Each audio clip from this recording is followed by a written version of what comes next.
2022 সালের 17 এপ্রিল বিধ্বংসী ঘূর্ণিঝড়ে ধূলিসাৎ হয়ে গিয়েছিল কোচবিহার 1 নম্বর ব্লকের মোয়ামারি, সুটকাবাড়ি ও ঘুঘুমারি এলাকার বিস্তীর্ণ এলাকা।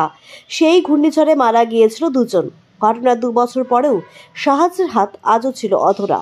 পশ্চিমবঙ্গ সরকারের নতুন আবাস যোজনায় দেখা যাচ্ছে যে এলাকায় বিধ্বংসী ঝড়ে মানুষের ঘরবাড়ি ধূলিসাৎ হয়েছিল, সেই এলাকার বেশিরভাগই লোকেরা আবাস তালিকার নাম নেই। তাই আজ এই প্রতিবাদে সুটকাবাড়িতে চলছে পথ অবরোধ। জবাব দাও, জবাব দাও, জবাব চাই, জবাব দাও।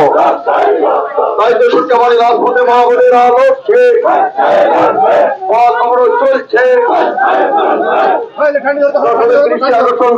পথ অবরোধ চলছে, লাগাতার চলছে, সাধারণ মানুষ পথ অবরোধ চলছে। বাংলার আবাস যোজনা থেকে সাধারণ মানুষের নাম বলতে হলে কোনো প্রশাসন জবাব দাও।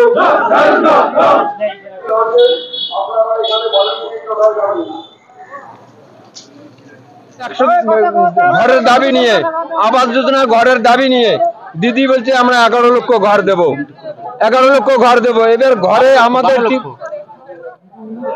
11 লক্ষ ঘর দেব। ঘর দেওয়ার পরে ঘরের সার্ভে হচ্ছে, আমরা আমাদের দুদুরকুটি দেওয়ান পাশে 377 ঘরের লিস্টের নাম আসছে।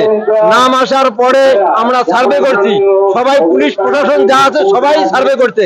সার্ভে করার পরে এখন ফাইনাল লিস্টে আছে 3টে নাম। 3 বছর আগে ঝড়ে আমাদের দুদুরকুটি দেওয়ান পাশ ধ্বংস হয়ে গেছে, প্রশাসন কোনো ব্যবস্থা করে নাই, ডিএম কোনো ব্যবস্থা করে নাই। এবার সুটকাবাড়ি অঞ্চলে 10,000 ভোটে লিড দিয়েছে, প্রত্যেকবারে লিড দেয় আমরা 10,000 ভোটে। তারপরে সুটকাবাড়ি অঞ্চল মিলিয়ে মুসলমানের বঞ্চিত হচ্ছে 58টা ঘর আছে। কি করে 58টা ঘর আছে? বাকি মুসলমান কি ভোট দেয় না এখানটায়? মানে টোটাল অঞ্চলে 58টা ঘর, বাকি অঞ্চল কি মুসলমান ভোট দেয় না এখানে দিদিকে? তাহলে কি করে আসলে এটা ডিএম যতক্ষণ ফয়সলা করবে না ততক্ষণ আমরা ঘর দেবো না, পদ অবরোধ তুলবো না। কি মনে হচ্ছে কেন নাম বাদ গেল? সেটা ডিএম, এখন ওরা ডিএম কি করে বুঝলো কেন নাম বাদ দিল আমরা তো সেটা বলতে পারবো না। এখানে প্রত্যেকেই পাওয়ার যোগ্য। হ্যাঁ, প্রত্যেকে পাওয়ার যোগ্য, সাধারণ লোক এনকোয়ারি করুক ডিএম।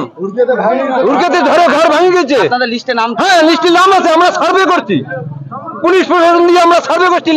মজিবুল হক কি নিয়ে পদবদ আমরা এখানে আসছি এই নিয়ে যে আমার লিস্টে নাম ছিল ঘরের, এখন শোনা যাচ্ছে যে আমাদের নাম কাইটে দিতে, এখন কোনো ঘর নাই। কেন ঘরটা আসলো না?